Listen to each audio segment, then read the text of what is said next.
형체가 없는 것들을 묘사하려고 애쓰다 보면 인간이 쓰는 언어가 얼마나 부족함이 많은지를, 또 얼마나 거친지를 절감하게 된다.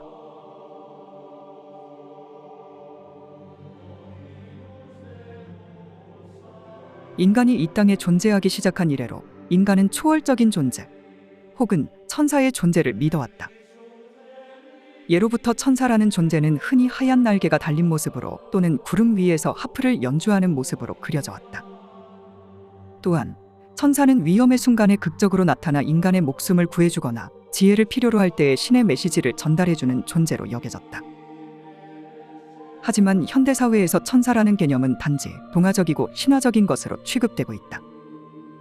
그래도 여전히 수많은 사람들은 초월적인 누군가가 우리 곁에 머물면서 위기의 순간에 우리를 보살펴주고 매 순간 우리를 최선의 길로 리드해 주었으면 하는 소망을 품으며 살아간다. 어느 미국의 심령가는 천사의 존재에 대해 다음과 같은 말을 하기도 했다. 모든 것이 순조롭고 결함 없이 잘 진행되고 있다면 당신은 천사들의 인도에 잘 따르고 있는 것입니다. 반대로 아무것도 잘 풀리는 게 없는 것 같다면 당신은 천사들의 인도를 따르지 않고 있는 것이고 당신은 현재 잘못된 길로 가고 있는 것입니다. 이것은 진실입니다. 이 말이 진실이라면 천사라는 존재는 기본적으로 삶의 수호자이자 삶의 안내자인 것이 분명하다. 그렇기에 천사들의 역할은 구조가 필요한 급박한 순간에서만 짠하고 나타나 도움을 주는데 그치는 것이 아니다. 우리네 인생의 매 순간마다 우리가 최적의 선택을 할 수 있도록 생각과 느낌의 차원에서 은은하고 미묘한 방식으로 도움을 주고 있는 것이다. 하지만 우리는 평범한 일상 속에서는 초월적인 어떤 존재를 향해 간절한 요청을 하는 경우가 거의 없다. 그래서 우리는 우리 곁에 천사가 있는지 없는지에 대해서 긴가민가하는 태도를 지니는 게 아닐까 한다. 형체가 눈에 보이는 것도 아니고 음성이 귀에 들리는 것도 아니고 옷자락이 손에 잡히는 것도 아니고 천사가 존재하기는 개뿔이라는 생각을 하면서 말이다. 세계 최초로 대서양 횡단 비행에 성공한 미국의 비행사 찰스 린드버그의 경우 퓰리처 상까지 받은 자신의 자서전 세인트 루이스의 영혼에서 그 역사적인 비행을 하던 순간에 어떤 놀라운 경험을 했음을 밝혔다. 즉 비행기 조종을 하던 자신에게 어떤 영적인 존재들이 도움을 주었다는 것이었다. 내용은 다음과 같다.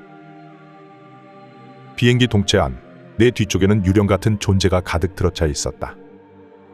윤곽은 흐릿했고 투명하고 움직였고 무게도 없이 나와 함께 비행기에 타고 있는 존재들이었다.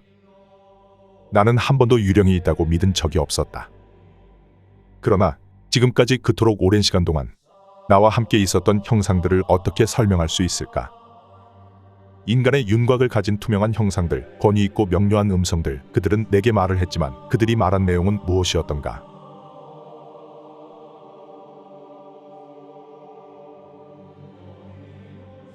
불교의 근원 석가모니 부처님은 약 2600년 전 인도에서 활동했다.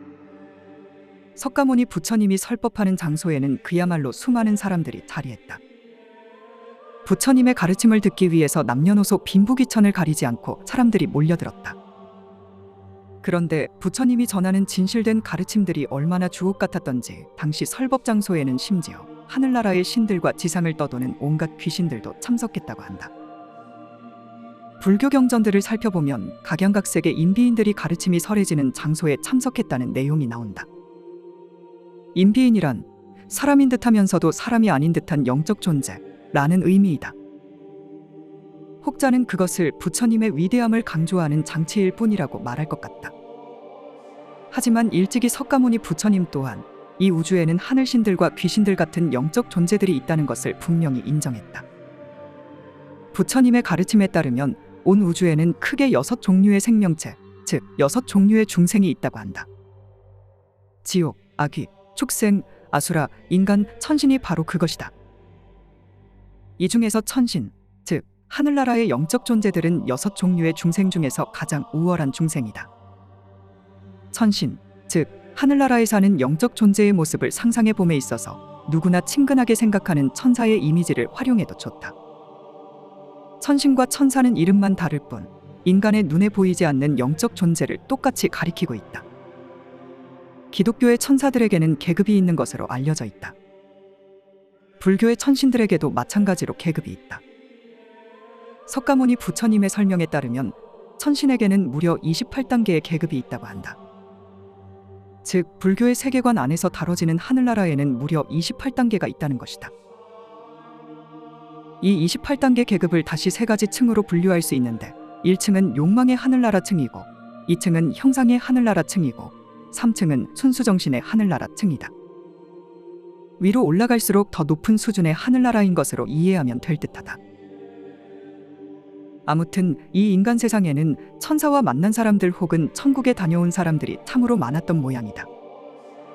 또한 오늘날에도 천사 접촉자와 천국 접촉자는 많이 나타나고 있는 것 같다. 인류 역사상 가장 유명하고 신뢰할 만한 천사와 천국의 접촉자가 있었으니 바로 스베덴보리라는 인물이다. 스베덴보리는 1700년대 사람으로 원래는 발명가이자 과학자로서 명망이 높았다고 한다.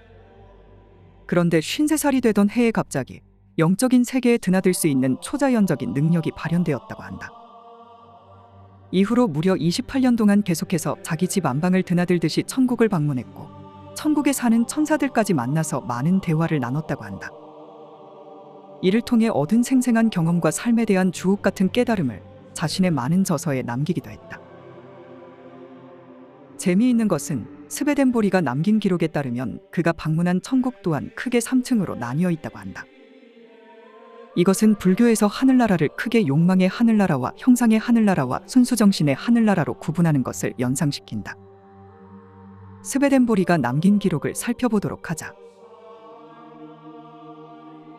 천계는 분명히 서로가 전적으로 다른 3층의 천계들로 구성되어 있다. 그것은 지극히 깊은 세 번째 천계와 중간에 있는 두 번째 천계와 그리고 지극히 외부에 있는 첫 번째 천계다. 그것은 마치 사람에게 가장 높은 머리 부분과 중간에 있는 몸 부분과 가장 낮은 데 있는 발 부분이 있는 것과 같다. 또한 가옥의 상층과 중간층 그리고 아래층이 있어서 층계를 이루고 질서 있게 상호 관계를 가지는 것과 유사하다. 따라서 질서의 필요성 때문에 천계는 3층으로 되어 있는 것이다. 스베덴보리는 또한 석가모니 부처님이 강조했듯이 천국이라는 것이 우리 몸마음과 멀리 떨어져 있는 어떤 다른 장소로서 따로 존재하고 있는 게 아니라 우리의 마음 상태와 전적으로 일치한다는 깨달음을 기록하기도 했다. 천계가 사람 밖에 있다고 말하는 것은 전혀 의미가 없는데 그 이유는 천계는 사람 안에 있기 때문이다. 천사는 각각 자신 안에 있는 천계에 따라서 자기 밖에 있는 천계를 받아들인다. 그러므로 자기 자신의 내면적인 생명이 어떻게 생겼는지는 관계없이 자비에 의하여 천사들에게 들리워져서 천계에 들어가게 된다고 믿고 있는 사람은 때가 되었을 때 자신이 얼마나 큰 오해를 하고 있었는지를 알게 될 것이다. 석가모니 부처님의 가르침에 따르면 우리가 품고 사는 마음이 곧 하늘나라라고 한다. 그래서 현재 내 마음이 욕망의 하늘나라에 부합하는 욕망 가득한 환경을 갖고 있다면 나는 지금 이 순간에 이미 욕망의 하늘나라에 살고 있는 것이다. 따라서 몸이 죽은 후에 가게 될 사후세계 또한 욕망의 하늘나라가 되는 것이다. 마찬가지로 내 마음이 형상의 하늘나라에 부합하는 형상 가득한 환경을 갖고 있다면 나는 지금 이 순간에 이미 형상의 하늘나라에 살고 있는 것이다. 따라서 몸이 죽은 후에 가게 될 사후세계 또한 형상의 하늘나라가 되는 것이다. 마지막으로 내 마음이 순수정신의 하늘나라에 부합하는 정신적인 환경을 갖고 있다면 나는 지금 이 순간에 이미 순수정신의 하늘나라에 살고 있는 것이다. 따라서 몸이 죽은 후에 가게 될 사후세계 또한 순수정신의 하늘나라가 되는 것이다. 이것은 결코 어려운 내용은 아닐 것이다. 끼리끼리 모인다라는 말이 있지 않은가? 우리의 마음은 자신에게 어울리는 곳으로 저절로 이끌리게 되어 있는 것이다.